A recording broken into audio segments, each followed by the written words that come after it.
আসসালামু আলাইকুম viewers, রাফুন্স recipe ওয়ার্ল্ডে সবাইকে স্বাগতম। কেমন আছেন ভিউয়ার্স আপনারা সবাই? আশা করি আল্লাহর রহমতে সবাই খুব ভালো আছেন। তো শীতের এই মৌসুমে আবারও চলে এলাম শীতের আরও একটা খুবই মজার পিঠার রেসিপি নিয়ে শেয়ার করতে আপনাদের সাথে।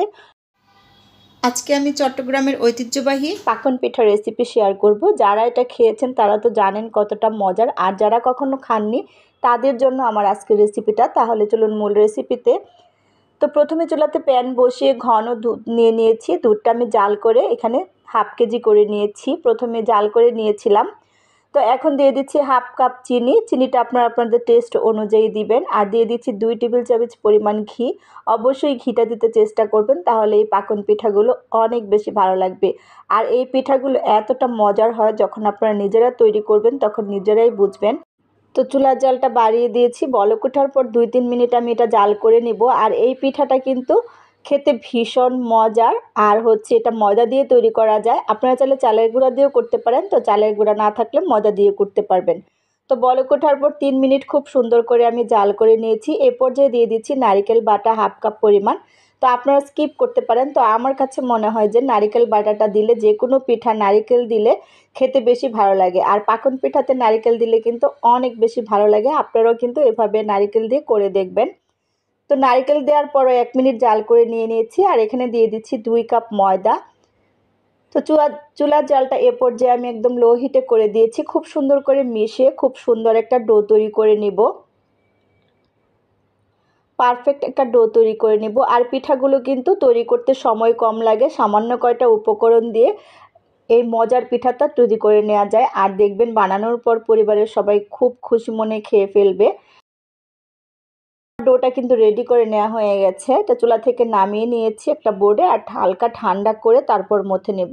অবশ্যই কিন্তু মানে গরম গরম থাকা অবস্থায় খুব সুন্দর করে মথে নেবেন, তাহলে খুব সুন্দর করে মথতে পারবেন। তো আমি গরম থাকা অবস্থায় হালকা খুব ভালোভাবে এটা মথে নেব। আর হাতে আমি কি করব, একটুখানি ঘি লাগিয়ে মাখিয়ে নেব। অবশ্যই কিন্তু হাতে ঘি অথবা তেল মাখিয়ে ডোটা খুব সুন্দর করে মসৃণ করে মথে নেবেন। কোনো প্রকার আটা ময়দা দিয়ে এই ডোটা মাখতে যাবেন না, তাহলে কিন্তু পিঠাগুলো সুন্দর হবে না। আর রুটিগুলোও যখন তৈরি করবেন তখনও কিন্তু চালের কোনো প্রকার আটা ময়দা ইউজ করা যাবে না। খুব সুন্দর করে সফট করে মথে নিয়েছি। এখন দুইটা ভাগ করে নিচ্ছি। একটা ভাগ আমি এখন রেখে দিব, আর বাকি ভাগটা দিয়ে খুব সুন্দর করে একটা রুটি বেলে নেব। বড় একটা রুটি বেলে নেব। আর এই রুটিটা কিন্তু পাতলা হবে না, একটু মোটা টাইপের হবে। খুব বেশি মোটা না, আবার পাতলাও না, হালকা মোটা টাইপের করে এই রুটিটা বেলে নিতে হবে।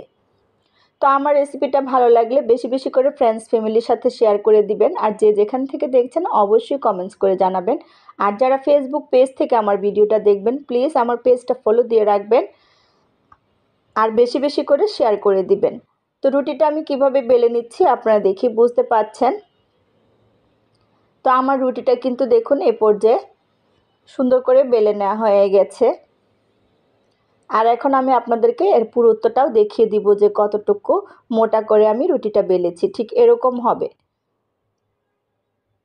তো এখন আমি একটা কাপ কেকের মোল্ড দিয়ে সুন্দর করে পিঠাগুলো কেটে নিচ্ছি। আপনারা চাইলে যে কোনোভাবে কিন্তু এই পাকন পিঠাগুলো কেটে নিতে পারেন। তো এভাবে করে নিলে আর কি দেখতে সুন্দর লাগে, এজন্য আমি কেকের মোল্ড দিয়ে কেটে নিচ্ছি। আপনারা আপনাদের পছন্দ মতো কেটে নেবেন। আর এগুলো কিন্তু খুব সহজেই বানানো যায়, যেহেতু ময়দা দিয়ে তৈরি করছি। আর ময়দার রুটি তাড়াতাড়ি বেলে নিয়ে এভাবে সুন্দর করে কেটেও নেওয়া যায়। তো প্রত্যেকটাই আমি এভাবে কেটে নেব। তো আমি আরও একটা রুটি বানিয়ে নিচ্ছি বড় করে, তারপর বানিয়ে নিয়ে আবারও আমি কেটে নেব। তো আমার রুটিটা বানানো হয়ে গেছে, আবারও আমি কেটে নিচ্ছি। আর এই পিঠাটা খুবই অল্প সময়ে কিন্তু তৈরি করে নেওয়া যায়। আর অল্প সময়ে যে এত মজার পিঠা তৈরি করে নেওয়া যায়, আপনারা বানালেই বুঝবেন যে কতটা মজার পিঠাগুলো। আমার সবগুলো বানিয়ে নেওয়া হয়ে গেছে। তো আমি একটু বেশি করে বানিয়েছি, কারণ এই পিঠাগুলো খেতে ভীষণ মজার। আমার কাছে তো অনেক বেশি ভালো লাগে, আমাদের ফ্যামিলির সবাই পছন্দ করে। চুলাতে তেল বসিয়ে গরম করে নিয়েছি, আর আমি পিঠাগুলো ছেড়ে দিচ্ছি। খুব বেশি গরম তেলে দিতে যাবেন না, মিডিয়াম গরম করে তেল তারপর দিয়ে দিবেন।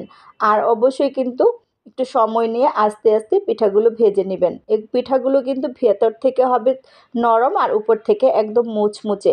পিঠাগুলো যখন খাবেন মনে হবে যে বিস্কিট খাচ্ছেন, এরকম মজা হয় খেতে পিঠাগুলো। আর নারিকেল দেওয়াতে কিন্তু আরও বেশি মজা হয় পিঠাগুলো। তো সুন্দর একটা কালার আসা পর্যন্ত আমি পিঠাগুলো ভেজে নিয়েছি, গোল্ডেন কালার আসা পর্যন্ত। তো আমার পিঠাগুলো ভেজে নেওয়া হয়ে গেছে, এগুলো কিন্তু আমি তেল ঝরিয়ে উঠিয়ে নিব। আর সবগুলো পিঠা একই পদ্ধতিতে আমি ভেজে নেব। তো আরও কয়েকটা দিয়ে দিচ্ছি আমি, এগুলো আমি একই রকম করে ভেজে নেব একটু সময় নিয়ে। অবশ্যই কিন্তু একটু সময় নিয়ে আস্তে আস্তে পিঠাগুলো ভাজবেন। তো সবগুলো পিঠা ভেজে নেওয়া হয়ে গেছে, এখন আপনাদের সাথে পরিবেশন করছি। আর আপনারা দেখেই বুঝতে পারছেন যে পিঠাগুলো কতটা লোভনীয় হয়েছে। এগুলো তো গরম গরম বানানোর পর আমি নিজেই কয়েকটা খেয়ে ফেলেছি। তো আমাদের বাসার সবাই খুবই পছন্দ করেছে এই পিঠাগুলো, আর নারকেল দেওয়াতে কিন্তু আরও বেশি মজা হয়েছে। তো আশা করি আমার আজকের এই পিঠার রেসিপিটা আপনাদের ভালো লেগেছে। ভালো লাগলে আমার চ্যানেলটা সাবস্ক্রাইব করে পাশে থাকা বেল আইকনটা ক্লিক করে দিবেন। আর অলরেডি যারা এই কাজটা করেছেন তাদেরকে অসংখ্য ধন্যবাদ। তো আজকের মতো বিদায় নিচ্ছি, আবারও দেখা হবে নতুন কোনো রেসিপি নিয়ে। সে পর্যন্ত সবাই ভালো থাকবেন, সুস্থ থাকবেন। আল্লাহ আল্লাহ হাফেজ। হাফেজ।